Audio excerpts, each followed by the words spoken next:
Timnas Indonesia kayaknya emang beneran mengincar satu tempat di Piala Dunia 2026.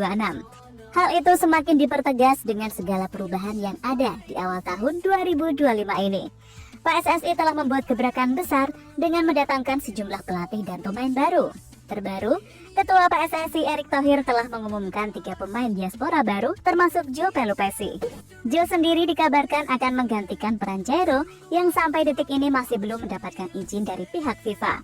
Bahkan pemain berdarah Maluku itu dipercaya bisa sempurnakan filosofi 4-3-3 atau total football timnas Indonesia di era Patrick Kluivert. Di sisi lain, dengan segala perubahan yang ada, membuat Bahrain makin was-was dengan kejutan yang akan diberikan oleh timnas Indonesia saat bermain di GBK nanti. Bahkan mereka tak sungkan untuk menyebut Indonesia sebagai tim yang paling sulit ditebak. Di bulan Maret nanti paling tidak akan ada 2 pertandingan yang timnas mainkan. Pertama adalah laga kontra Australia. Pertandingan itu akan berlangsung pada 20 Maret 2025 di Stadion Sepak Bola Sydney, New South Wales, Australia. Hasil pertandingan ini akan sangat mempengaruhi posisi kedua tim di klasemen grup C. Kemenangan akan memperbesar peluang untuk lolos ke putaran selanjutnya, sementara kekalahan dapat mempersulit langkah ke Piala Dunia. Dan bagi Indonesia, kemenangan atas Australia akan menjadi dorongan moral yang signifikan, terutama setelah perubahan di jajaran pelatih dan penambahan pemain baru. Di pertemuan terakhir kontra Australia sendiri, saat itu kita hanya bermain imbang 0-0 di GBK. Dan kalau boleh jujur, secara kualitas saat itu kita masih kalah. Kita terus diserang dan ditekan, meski untungnya lini bertahan bermain baik, yang membuat skor tanpa gol menutup pertandingan tersebut. Main di Australia akan benar-benar jadi tantangan yang rumit. Namun kabar baik bagi Indonesia datang dari kondisi skuad mereka saat ini.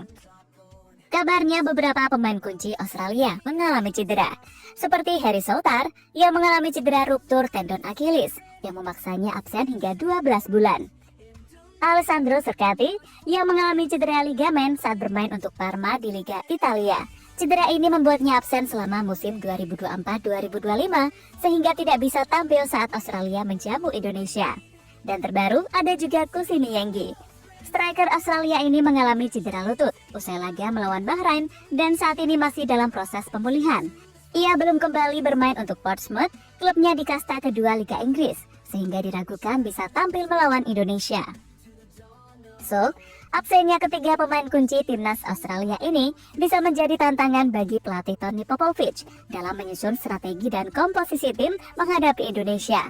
Kendati demikian, Australia memiliki kedalaman skuad yang mumpuni untuk tetap memberikan perlawanan sengit. Setelah menghadapi Australia, timnas Indonesia akan menghadapi Bahrain yang dijadwalkan pada tanggal 25 Maret 2025 di Indonesia. Secara momentum, saat ini timnas Bahrain tengah menunjukkan performa yang impresif dalam beberapa waktu terakhir. Di bawah asuhan pelatih Dragan Talajic, mereka berhasil meraih gelar juara di ajang Piala Teluk 2024, termasuk kemenangan atas Arab Saudi dengan skor 3-2. Meskipun demikian, dalam kualifikasi Piala Dunia 2026, Bahrain menghadapi beberapa tantangan. Mereka belum meraih kemenangan di kandang sendiri. Namun pelatih Talajic menegaskan bahwa timnya tidak merasa tertekan dan tetap fokus untuk meraih hasil positif di pertandingan selanjutnya. So, laga kontra Bahrain juga akan jadi laga yang sangat menarik. Bahrain menunjukkan perkembangan yang gak bisa dianggap remeh, teman-teman. Tim ini cenderung bermain pragmatis, mengandalkan kekuatan fisik dan trik-trik yang sering memancing emosi lawan. Dan ini bisa menjadi ancaman bagi timnas jika tidak hati-hati. Sama seperti laga kontra Australia, laga ini juga sangat penting, di mana 3 poin jadi target tim Garuda.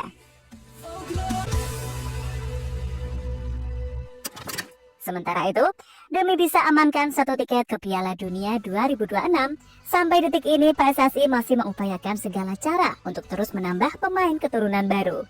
Dan baru-baru ini, Ketua PSSI Erick Thohir baru saja mengumumkan 3 pemain baru timnas yang sekaligus merupakan pemain kejutan yang sempat dikatakan oleh Pak Sumarji. Pertama ada Emil Audero, lalu Dean James yang baru-baru ini tampil mengesankan untuk timnya masing-masing. Lalu ada Joe Pelupessy, sosok gelandang bertahan yang dipercaya bisa sempurnakan filosofi permainan total football timnas Indonesia. Joe sendiri dikabarkan akan menggantikan peran Jairo Redwood yang gagal didapatkan oleh PSSI karena terhalang izin dari pihak FIFA. Sekedar informasi aja nih, Joe mengawali karir profesional sebagai pesepak bola pada 2013. Saat itu, Twente yang menjadi klub pertamanya. Joe debut profesional pada usia 19 tahun. Setelah itu, Joe setidaknya memperkuat 5 klub lainnya dalam perjalanan karirnya di sepak bola. Heracles Almelo, Sheffield Wednesday, Giresunspor, Groningen, dan Lommel yang diperkuat oleh Joe. Heracles Almelo dan Sheffield Wednesday menjadi 2 klub yang paling lama diperkuat oleh Joe. Dia 4 musim membela 2 klub itu. Joe bermain 119 kali untuk Heracles, juga 119 kali untuk Sheffield United. Joe akan menjadi tambahan opsi untuk pelatih timnas Indonesia yang baru Patrick Kluivert di lini tengah. Sebelumnya Indonesia cuma mempunyai opsi Ivar Jenner, Ricky Kambuaya, Tom Hea, dan Nathan Choaon untuk barisan gelandang. Pengaruh kental filosofi total football ala timnas Belanda.